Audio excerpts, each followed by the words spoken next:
viscut els dos moments més interessants, posada en marxa d'una nova màquina i orientar-la molt més políticament. La idea és sempre tenir un peu a cada costat, no? Un peu a la institució, ara que estigui al govern, però sense perdre aquest altre peu al carrer, perquè si no doncs, pot passar que acabis desconnectat de la realitat. Durant molt de temps vam estar molt fixats amb les quantitats. Una de les agendes més importants que nosaltres estem seguint com podem és la de l'agenda de l'eficàcia de l'ajuda. Aquesta agenda que es va marcar a París l'any 2000 i que l'any 2008 va tenir un aterrament, crec que molt més real a Acre, parla de coses tan importants com l'apropiació, qui ha de definir quina cooperació, que són els veritables protagonistes, que són les persones i les autoritats en un sentit ampli dels països del sud, que parla de l'harmonització, és a dir, que ens hem de posar d'acord els diferents actors per no generar despeses extraordinàries, per no perdre'ns en burocràcia, per anar plegats, de la coherència pel que fa a les pròpies línies del propi país, és a dir, nosaltres no podem fer qualsevol cosa si no ens hem posat a disposició i alinear-nos amb les polítiques del propi país. I finalment de la rendició mútua de comptes. Hem de poder explicar què és el que estem fent, tant aquí com allà. En temes d'equitat de gènere, per exemple, com en d'altres espais, però en aquests especialment, pot ser que estiguem reproduint esquemes, reproduint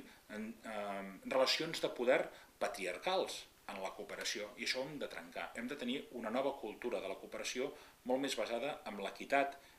entre dones i homes i en l'apoderament de les dones des d'un bon principi. Quan vam estar fent reflexió al voltant de com ho havíem de fer, va ser quan vam elaborar el segon pla director, el que estem acabant ara,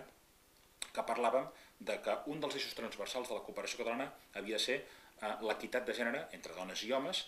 i a més ho vam vincular amb l'apoderament de les dones com una acció concreta, com un objectiu específic. Però ens hem passat 4 anys i veiem que tot això es anava evaporant,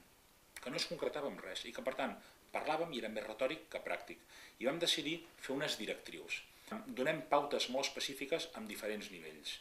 I aquí entrar una miqueta en la primera pregunta, no? El com, el de quina manera, com ha anat això? Doncs realment ha anat molt bé, ha estat llarg, ha estat molt llarg, vam començar fa un parell d'anys, imagina't, i hem acabat ara. Ha estat una elaboració de 3 moments. El primer és posar-nos d'acord amb el què. Quina havia de ser una miqueta la metodologia, que és molt important perquè ha de ser molt participativa, i la final, que és la que hem tancat ara, que ha estat l'aprovació. Però pel mig, en l'elaboració, vam tenir en compte una aportació des de fora. Vam creure que era important que hi hagués un tercer, és a dir, unes consultores, que ens fessin una anàlisi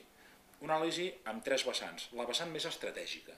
que és la del diàleg entre els diferents actors. Què volem fer en l'àmbit de l'apoderament de les dones i de la transversalització de l'equitat de gènere. Un altre més operatiu, com ho fem concretament, exactament en els projectes, en els programes, en la planificació, i probablement el més sorprenent seria l'institucional, és a dir, com nosaltres incorporem a la nostra pròpia estructura i en el pensament, en la cultura organitzacional, doncs, aquests canvis. Per tant, estratègia, operativitat i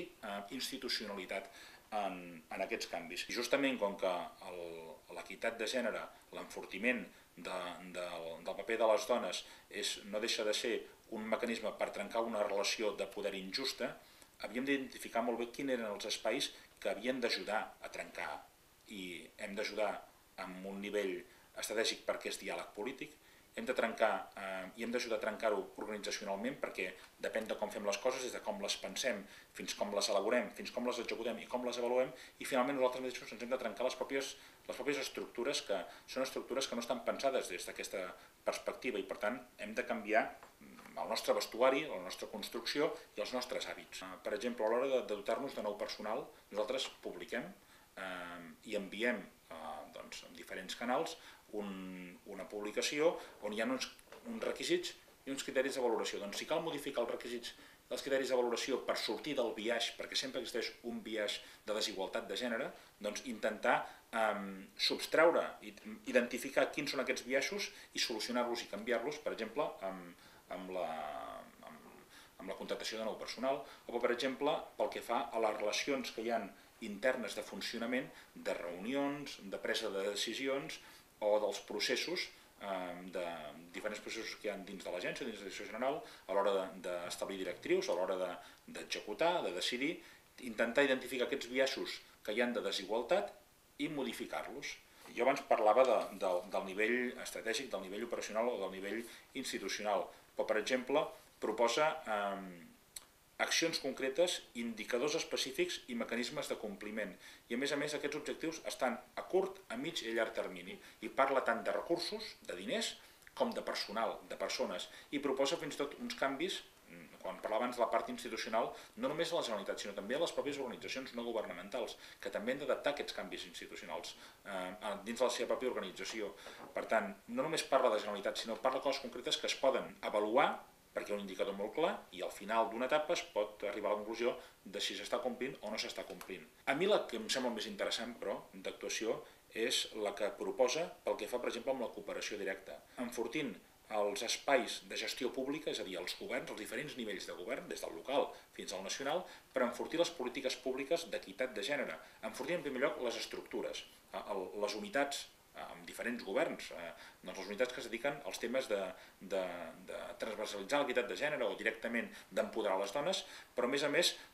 perquè influeixin tant amb la part legislativa, és a dir, a l'hora d'elaborar lleis, com la pròpia estructura a l'hora d'enfortir-se, com d'influir sobre les accions concretes, per trencar aquesta visió patriarcal i aquest model de cooperació que històricament hem anat nosaltres reproduint, no tan patriarcal, i això ens permetrà també veure fins a quin punt això està alineat al que estem fent aquí, perquè clar, per coherència de polítiques també ens hem fixat molt amb el Pla d'Igualtat de Dones que hi ha aquí a Catalunya, i això ho estem fent conjuntament l'Institut Català de les Dones, que intentarem reforçar-ho amb una unitat del govern que crec que és estratègica, que és la Secretaria d'Administració Pública. Per tant, que el propi govern, si està interioritzant aquest Pla de Dones, aquest Pla d'Igualtat de Catalunya, com nosaltres aquesta adaptació en aquesta planificació nova també la podem fer un seguiment amb el que estem fent al sud i aprendre, perquè probablement en alguns d'aquests països les velocitats són diferents. No té res a veure, però tenim moltes mostres que en països del sud que creiem que nosaltres anàvem a fer una aportació i hem acabat aprenent, ens podem trobar que no només estiguin donant suport a organitzacions feministes o organitzacions de dones, sinó que a més estiguin aplicant una concepció molt més transformadora pel que fa a la lluita contra les desigualtats de poder entre homes i dones. En països en els quals la protecció dels drets de les dones o la lluita en contra de les desigualtats de poder entre homes i dones o en països on les polítiques d'apoderament de les dones són febles, què hem de fer? No treballar-hi? No, i ho hem de continuar treballant. Si no podem treballar des de l'àmbit de la cooperació directa, ho podem fer a través de l'enfortiment de les organitzacions de la societat civil que estan reclamant l'exigibilitat d'aquests drets, o d'altres en l'àmbit acadèmic que estan teoritzant sobre aquests drets i estan fent propostes en l'àmbit legislatiu. Un dels temes que tracta les directrius justament és l'acompanyament en els governs, però també no només els governs, sinó en l'àmbit de la cooperació amb tots els actors per al compliment efectiu dels tractats internacionals pel que fa, per exemple, als temes específics d'apoderament o d'equitat de gènere. Tractats que tenen moltíssima actualitat, tractats que se suposa que tots els estats haurien d'estar implementant i no sempre és així.